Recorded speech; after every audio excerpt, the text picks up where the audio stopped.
grew up in Philadelphia. Born and raised? Born and raised, yeah. Actually, Will Smith went to my high school. So he's actually from Philadelphia? He's from West Philly, so it was just different, and a lot of, tons of like socioeconomic, troubles with a lot of people. First of all, we had metal detectors in the school.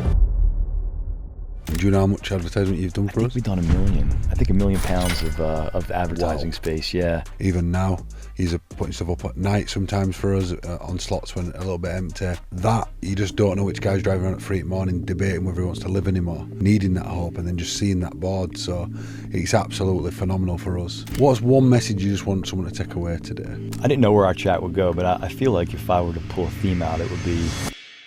Welcome back to Andy's Man Club Brew and Chat podcast. I'm really excited for this one. I am going to let the guest introduce himself. So Sal, name and positive reason for being here today.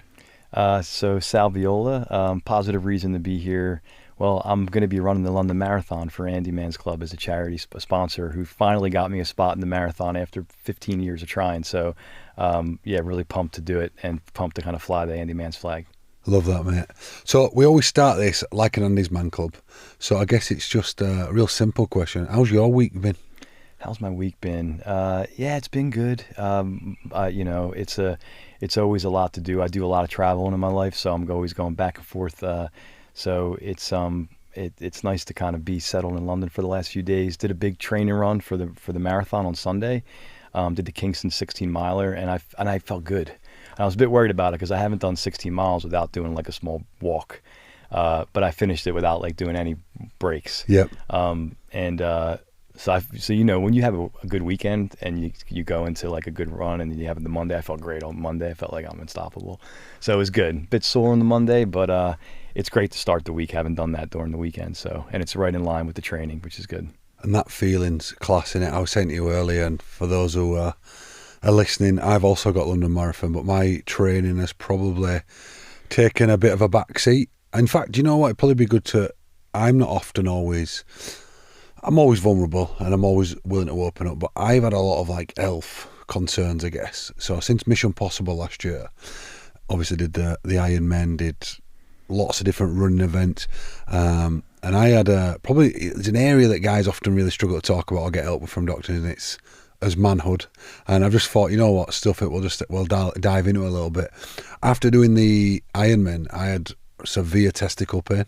Now it's a little bit of a wild one going down this rabbit hole, but it'll make sense why I am. And then it turned out that the doctor thought it was an infected testicle, gave me antibiotics, then I started running again, didn't go away, came back. Eventually, after I've been seeing a physio for other things, that's probably all connected, nerve damage and rest of it. The reason why I'm talking about it, you actually said earlier something to me, that you've got a bit of an injury, you don't really want to go. And this is all about men talking and rest of it. But I do think, and it wasn't until I'd sort of gone to doctors, that there's certain things that are real stigmatised, and I can sort of understand why.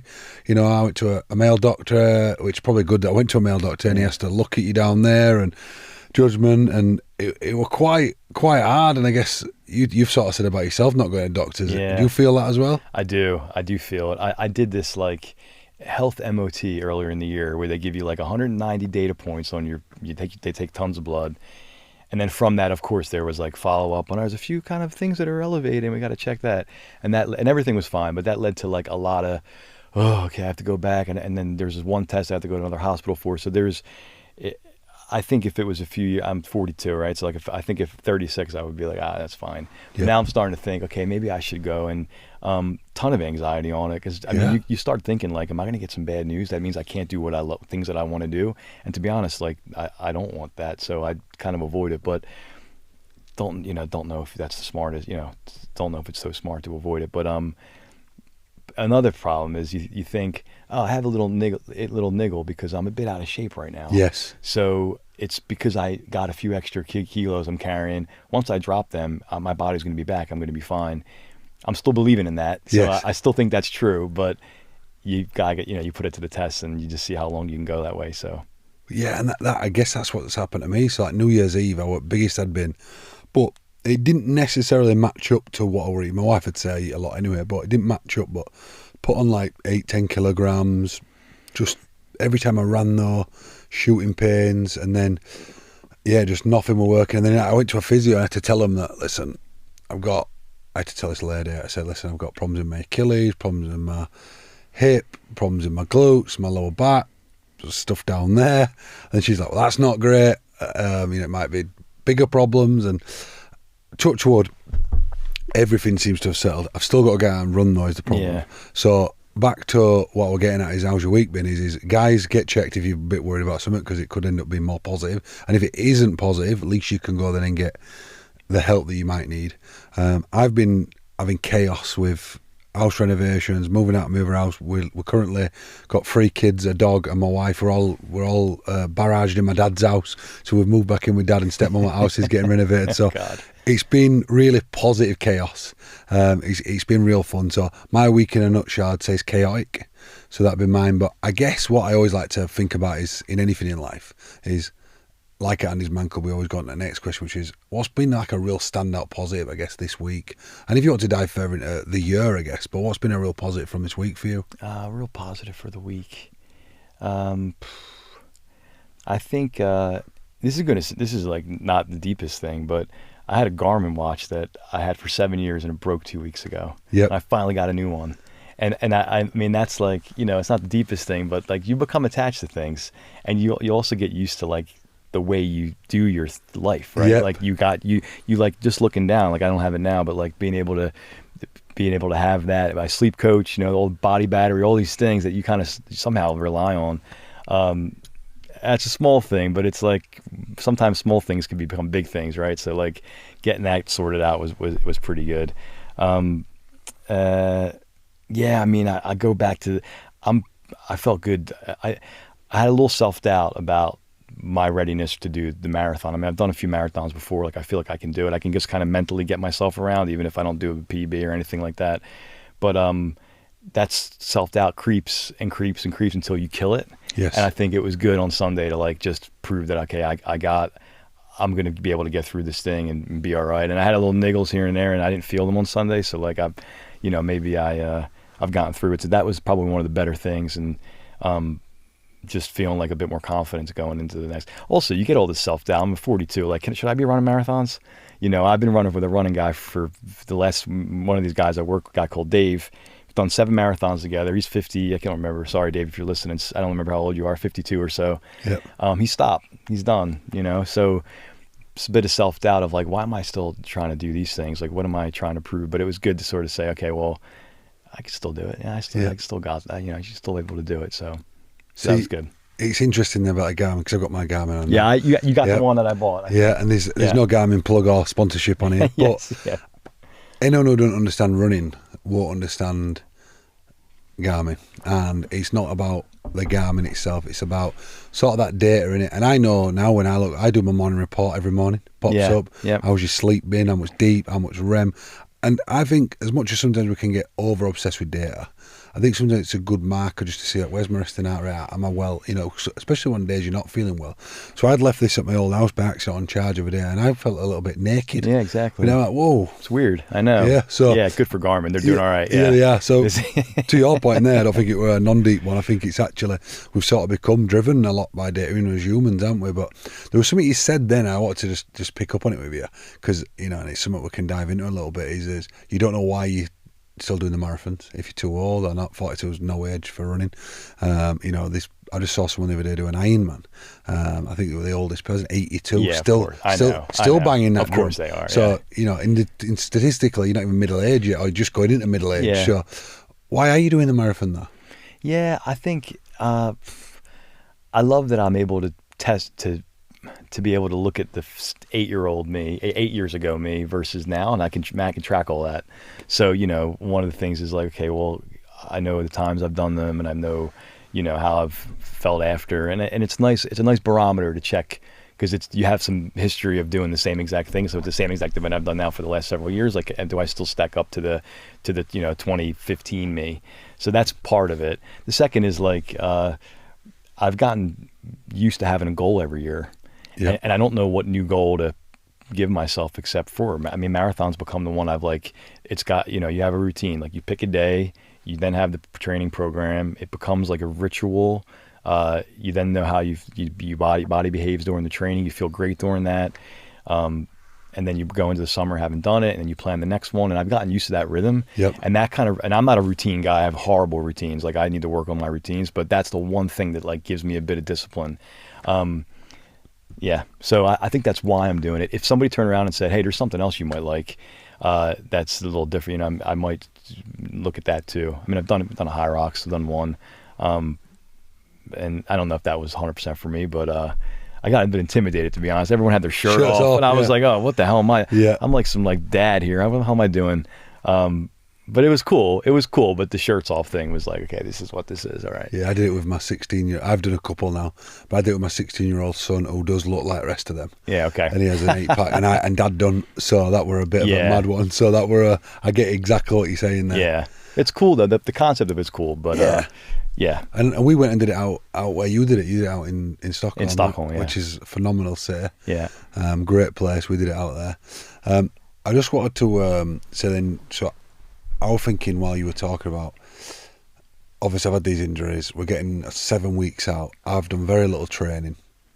And I'm thinking, what's my why? And then the reason why I want to do London this year is it's ANDYSMANCLUB for 10th year. So for me, like, I do have a big why, even if it ends up not being my best performance, going out there with amazing people like yourself who want to raise awareness for ANDYSMANCLUB.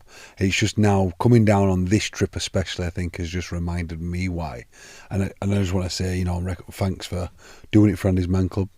Obviously, I've just been over at the offices. Yeah. And you said something after, like, that you were really pumped up after hearing about what were it about, what you heard that made you, like, ready to go? Well, I you know, I'm still learning about the story of ANDYSMANCLUB and get an opportunity to meet you. And when you came over to our place this morning and gave this sort of 45-minute, you know, your story and kind of bit of a motivation, I felt a little bit like you did do a bit of a motivational speak. The American in me was like, yeah.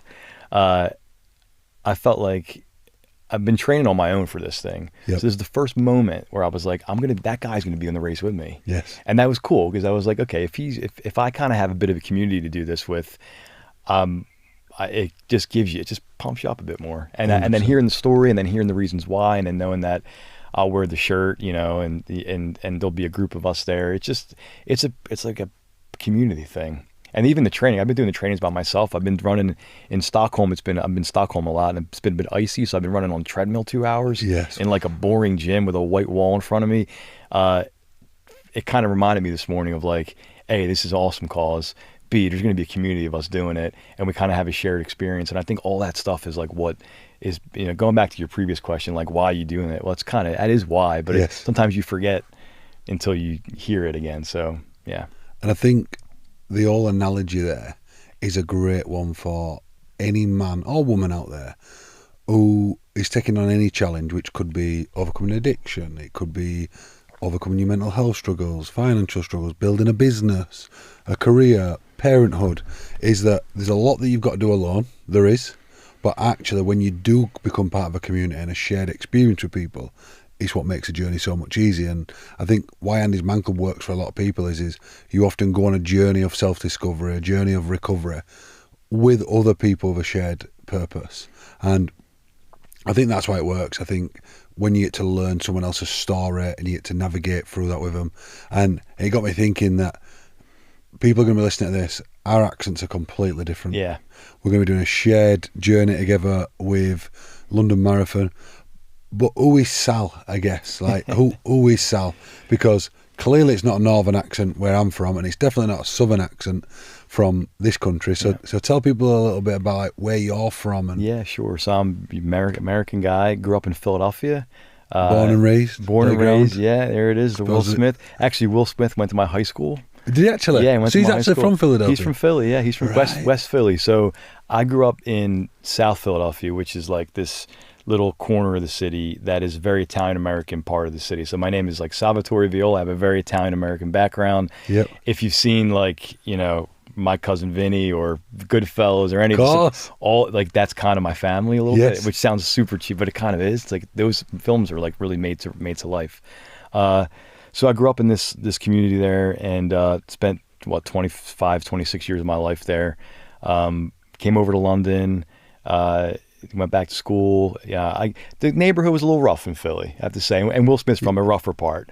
Yeah, what was it like in Philly, like growing up there? Philly was like, I was actually a minority in Philly. So as a white guy, I was a minority because it was mostly African American population there. Yep. So I had a lot of friends that didn't look like me, but we were great friends. I mean, but it was just different, and a lot of tons like socioeconomic troubles with a lot of people. A lot of people, I remember. First of all, we had metal detectors in the school, and that's one of the things. I just Which grew is up wild with that. for us in I know UK. it's just one of the things you grow up with, like metal detectors. When I was 9 years old, going to school. Never, but you just think it's normal when you're young, right? Like you don't realize that that's a bit different. Some of the kids, didn't get breakfast at home, didn't have the funds for that, so you get breakfast at school. But those kids were always made fun of because they were clearly the ones that didn't have enough money to have breakfast at home. So if you were seen to have breakfast, you got picked on. Like it was like rough when it came to like just the socio thing, and no one was out. No one broke. There wasn't sort of that much diversity in that group that like broke out of that. So growing up there it was great because it was this little Italian American community, but it was, there was a lot of gun violence in the U.S. and especially in Philly. It's one of these cities that has a ton of gun violence. Yep. So, but then again, you grow up a little street smart. I think it's made me better. I mean, I'm out now. I feel like I got out of jail a little bit leaving the city. I hope the mayor's not listening. But it made me a little bit sharp. I think a little sharper growing up in an environment like that where, it just gave me a good sense of like just being a bit smarter when you're meeting people. I don't really trust anybody. It's probably part of growing up in Philly. Yep. Still don't, like, that's maybe not good, but part of it was that upbringing I had there. And so that's South Philly. So Will Smith's West Philly, and then then you got the Center City area, which was like the posh people that lived in the center, but the center is quite small, so it's not the most posh city, to be honest. It's a little bit like a little brother to New York. It's like down the road, an hour and a half on a train. I didn't know that. So New York is like where everybody from Philly wants to try to go and work. Yep. And they leave. So there's a lot of like people that leave. So. Like everyone to London, sort of. Same thing. Yeah, Yep. Same exact thing. So, grew up there, made me better, I think. And then just thought there was a bit more out there and had an opportunity to travel and did some travel and went to uni a bit outside of Philadelphia, and then met a lot of international students there, and I became friends with them because I thought they were just a bit more chilled out and calm. And then they all had all these, we're going to go back to Poland after, we're going to go to the UK after, because they all lived abroad. And I did some trips, got invited to a week in the summer. First time leaving the U.S., 19 years old, first time leaving the U.S. Didn't have a passport before that. It's the way it is. And just opened my eyes to like a different part of the way I could live my life. And then years passed, and I thought maybe I'll live abroad. Been in the UK for 15 years, so No plans to go back as of yet. No, I think my mom wants me back. I have a single mom, and that's another thing too. I was going to ask you about that. Yeah, single mom. I mean, I think she misses like having me around. But would like to go back, but it's just trying to find what. It's tough, and this goes a little bit back to the community and the reason for running too. Is like a lot of the people and friends I have there do know me from a different time in my life, so. I don't have anybody saying to me now like, oh, you remember that time when we were 15 when you stole your mom's cigarettes and we smoked in the McDonald's upstairs? Like no one here knows me. No one knows that version of you. And I kind of miss that. And so what I had to do was try to create memories with people here, but later in life is a little harder because people have like kids and they're busy and they're doing renovations like you are, and they're everyone's got a real job and it's important. So doing these things like community things where you're running, which is actually one of the good things about running, is you can make friends later in life that you share an experience with that actually can become your friend. And it's not, and since I don't have like Joe from my back in Philly who remembers when we did all these things and all these shared experiences, I tried to create that here, I guess. So it's interesting about the friends bit, and this is just something you got me thinking about there, is don't you think it's... So I'll give you a better way. I'm going to try to explain this. So my 7-year-old daughter's phenomenal at making friends. I mean, like, better than all my other kids has ever been. She just walks up to someone in a park or wherever she's playing and she says, hi, my name's Ada, do you want to be friends? And she plays. And I was talking to some young lads about this the other day, actually, at school. I was doing some work, and I'm like, don't you think it's crazy, like, with judgment and fear of, like, rejection and the rest of it, we get to an age where we put so much pressure on judgment that we stop making friends. And I guess you've just sort of said that you had all these friends growing up in Philly. What's that like for you? Because there'll be people listening who've migrated, immigrated, live in different parts of the country, and I feel like people need to connect more. Yeah. We need more friendships, and we need more, personal bonds. How did you find that moving here and on that scale of things? It's hard, and I think it's been hard to do it, especially later in life. But I have realized that when you, in these like serendipitous moments, when you bump into people or you're at the pub and you hear something on someone, then you chime in and say, "Oh yeah, did you do that?" People are nice. Yes. Like, and many people like just want to talk. Of course they do. They do, and it's very rare in those. And I don't do it that often. I know I'm like got the American stereotype where I might be more outgoing or whatever, as maybe Americans are, but I've become a bit British now. Like, I'm kind of shy in those moments, Yes. but I have in situations where I've like overheard someone say something that maybe they did a high rocks or maybe they did a thing. I'll sometimes say like, "Oh hey, I heard you mentioning," and in those moments, I'm starting not to care because I'm a little older now too. So what are they going to say? Tell me to go off? Like, no. Yeah. And those people are really nice and friendly. And then you end up having a 20-minute, 30-minute chat with people, and it's a nice, and it ends. Sometimes that just, it's a 30-minute nice chat. It ends, but you feel better after. You feel like you kind of connected to the world a little bit. Yes. And it's a positive feeling. And does that turn into a lifelong friend who goes to your wedding next year? Maybe, or maybe not. But it doesn't matter. I think it's in that moment it gives you a little lift, and people are open for that. I think so. And I was just thinking about Philadelphia and your life there, and obviously you mentioned about Will Smith, but there's another famous person from Philadelphia, and I think that were created, obviously, as a character, but not far from you. Tell us a little bit about that. Yeah, sure. I mean, so like funny with the Rocky, it's such a stereotype, but like, that character written in the film is like pretty true to what I think life is like in Philly. Like, it's a bit of an underdog town. And he's not meant to do anything, and it's a exhibition fight, and he ends up like drawing with Creed, right? So the bit he does the run on that like iconic. He wears the gray like tracksuit steps is actually on the same street that my house. My mom still lives on that street. It's the same exact street. It's called 9th Street in Philly, and it's like it's the Italian market where you go on a Saturday or Sunday, and people are selling peppers and onions and all that. It's that kind of sausage. It's sausage. There's a big deli. There's a big cheese place. So another like thing that connects a bit is like Rocky's very Philly, and I feel like Rocky could have been one of my uncles. I mean, it's like the personality type, the sort of life's a bit tough, but I'll give it a shot. Was kind of maybe a cultural characteristic of some of the people in Philly. So Sylvester Stallone, I think he wrote that film. He nailed it because it's so like, and I think he's from New York or from Brooklyn, which I think if you compared South Philadelphia to a New York suburb, Brooklyn is probably the most.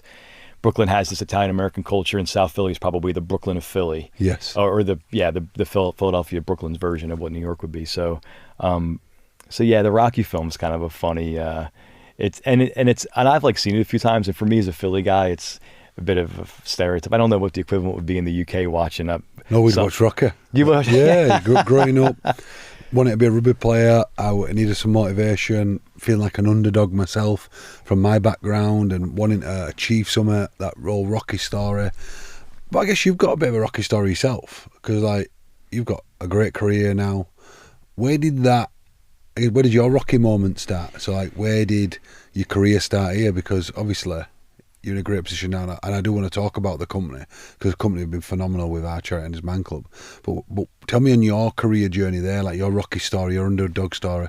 Yeah, that's a good question. I feel like when growing up in Philly and growing up in that community, and I made some great friends there, but it was a bit rough. I think when no one went to university, nobody in my family went to university. I was the first one to go to university, and none of my friends that I went to school with, like youngers, did either. Which is totally fine and a normal path and everything. But I think that doing that, so going to university, which was like really scary for me because I didn't have any experience on what that looked like or how you do that, or I thought it was a world that like wasn't for me. That somebody else knows about, and there's a kind of a crystal ball on how you deal with it, and I was completely mystified by it doing that, and I did it on my own, and I have a lovely mom who's helped me with all that, but it was still like a leap, and this is going back to when I was 18 years old, so a lot of years ago. And then I did it, and I got into a program I wanted to be in. Suddenly I was there, and after a year, like, wow, I'm actually a university student. I'm doing this. Oh, and I got an A in one of the classes. Like, okay, this is happening now. And then I really, really thought, okay, I want to make a good career. Like, what are some of the places I want to work? And I never ever thought I would get a chance to work for a bank. That was like the goal, the dream. Was to move to New York City and like work for a bank. Like, if you wanted to make money, like Wall Street. you go to corporate finance, and that's what you do, and that's the track, and that's like, you try. But I didn't think I had to go to golf grades, and also you had all these students that had parents that did that, so they had like help from their parents, and I had none of that. But I worked my ass off to get one interview at Morgan Stanley, which was in Allentown, Pennsylvania. So it wasn't the new Morgan Stanley, New York City. Yep. It was the shithole office, satellite office in the middle of nowhere in like farmland of Yep. Pennsylvania. But it was still Morgan Stanley, but it was one of their like side offices. And I worked my ass off to get an interview. I got rejected loads. And then this one guy, Matt Moore, I'll never forget, he called me. And he was just one of those nice guys. Yeah. And I finally met a guy who said like, "Oh, Sal, how are you doing? You're from South Philly. Oh, my uncle is," and I thought, oh God, this guy is trying to connect with me. This is a good sign. And he gave me an internship. And that was like, when in the Rocky movie, when, I don't know if I know the movie so well, but I think Creed's trainer turns around to Creed and says, he doesn't realize it's an exhibition fight, and you hear the bell. And then they realize, actually, he's going to try to beat this guy. Like, he's not just giving up. Like, he thinks he's going to beat him. There's a little bit of the bell moment where I got an internship at Morgan Stanley. I'm like, what the hell am I doing? I have no business being here. Yep. And then that was a domino thing. That was once I had that helped me, get another role and job. And then career becomes important for people. And I think that for me was that was the Rocky moment. Yep. So yeah.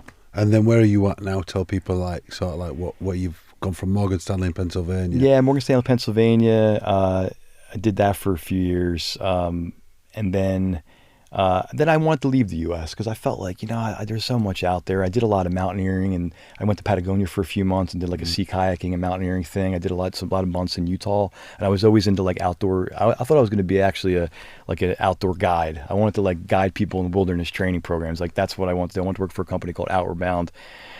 I don't think there wasn't much money in doing that, though. It would have been a rough one, and I think I probably wouldn't have found a partner because I would have been scrapping for cash. But I still love it, so I wanted to do that, and I felt like I could, traveling was part of that. So maybe I can find a way to live my life somewhere else and get it. So I went back to school in London.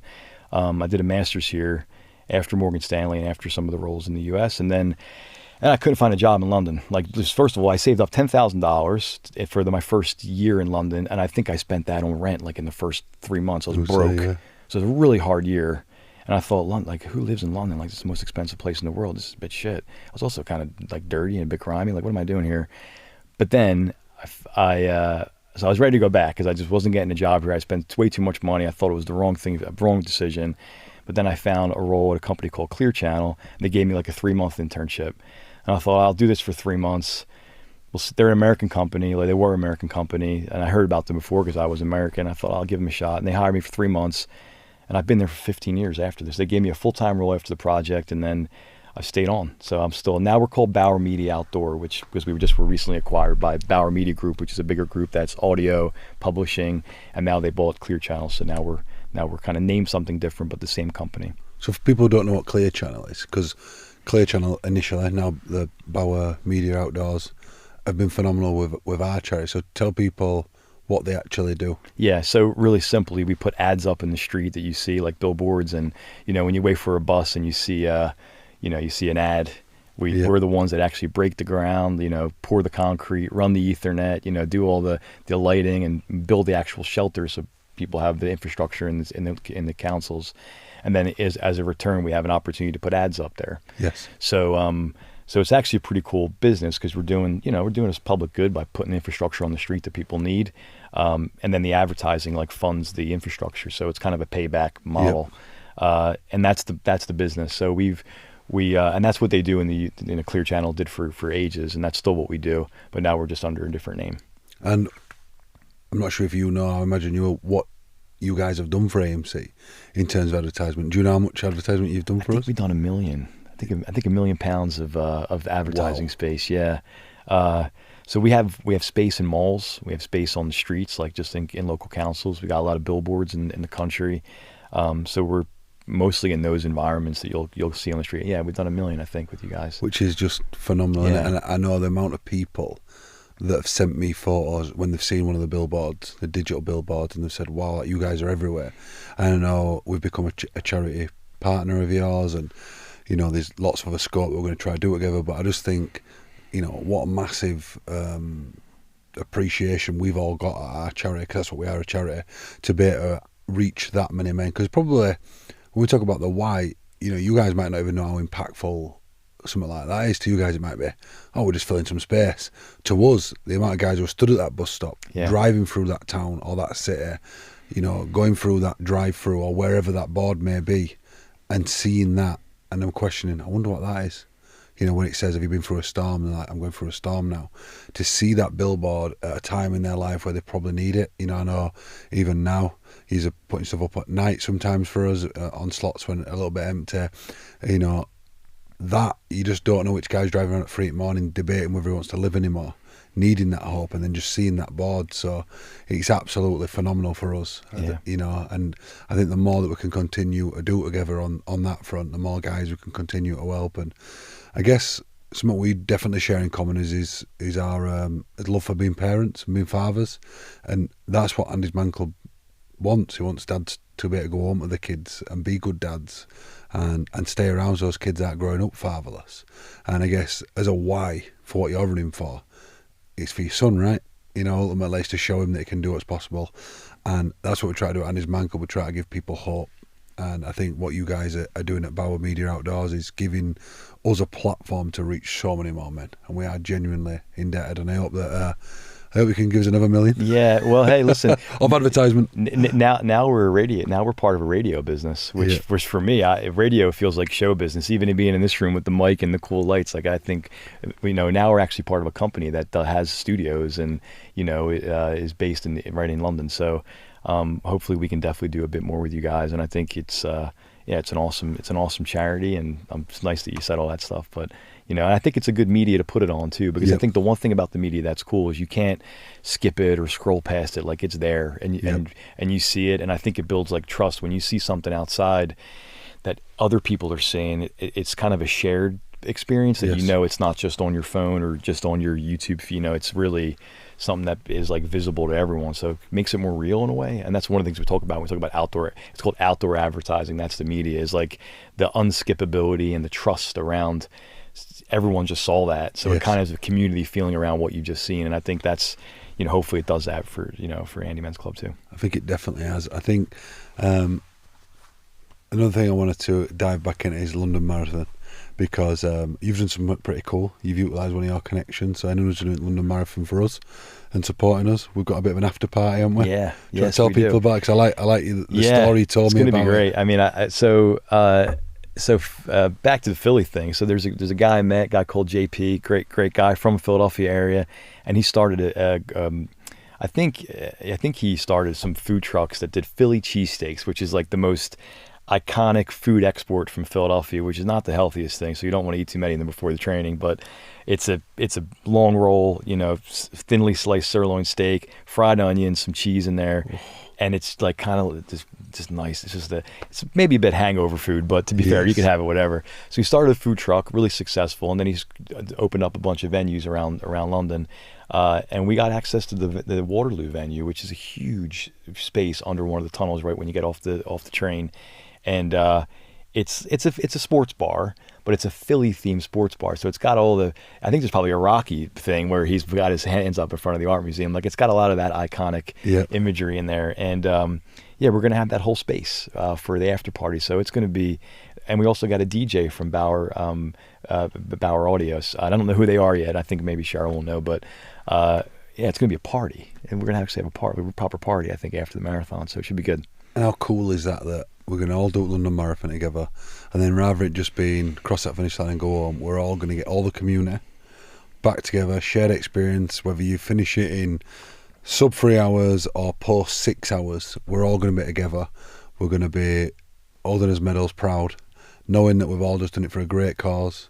I think Tanya were saying that we've got over 40 runners now at the London Marathon for Andy's Man Club, which is, for me, pinch myself moment. In the 10th year of starting this charity, to have 40 plus people wanting to run for our charity in our Andy's Man Club vest, people seeing that messaging, yeah, it's a real surreal moment. And then to finish it off with a party and having everyone's family and friends there and having an iconic Philly steak sandwich after. Yeah, it's going to be phenomenal, isn't it? Yeah, and I think it'll be nice to meet people that are doing it, as well. And going back to like making friends later in life, I hope I meet somebody who lives in my part of London and we can, go for a run on a Sunday. And exactly. I think it's a nice start to create a community, and I hope it gets bigger because I think it'll be awesome. And it is good that we're doing something post-race, because I think after race everyone's going to feel super tired and want to leave, but they can't because we're going to go that way and go. So hopefully it'll be good.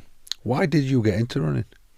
I was like 28, a bit out of shape, taking some shortcuts on the health. Diet was a bit suspect, and I sat next to someone at work, a woman called Claire, who was like this super fitness woman, had like 2 kids, managed to have her career and the kids, and also like to go to the gym and all. I remember going to like grab a slice of pizza or a little pizza and sitting there and eating like my pizza at lunch in front of my computer, and she was like, "What the hell are you doing?